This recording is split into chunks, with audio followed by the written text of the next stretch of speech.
திருப்பாவை பாசுரம் 4.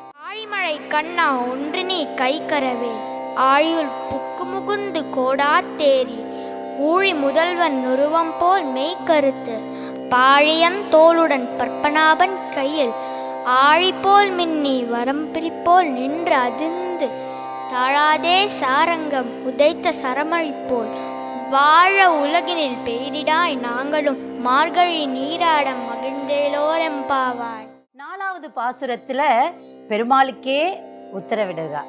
எல்லாமே கண்ணனா பாக்குறாங்க. தனியா மலைக்கு ஒரு கடவுள், வெயிலுக்கு ஒரு கடவுள், காற்றுக்கு ஒரு கடவுள்னு இருக்கு அப்படின்றதே தெரியல. எல்லாமே கண்ணன் தான் செய்யறா அப்படின்றத ஆண்டாள் அவ்வளவு நம்புறா. கண்ணனை பார்த்து சொல்றா, ஆழிமலை கண்ணா, நாங்க குளிக்கிறதுக்கு தினமும் காலையில நீராடுறதுக்கு இங்க இருக்கக்கூடிய நீர்நிலைகள் ஃபுல்லா நிறைஞ்சு இருக்கணும்.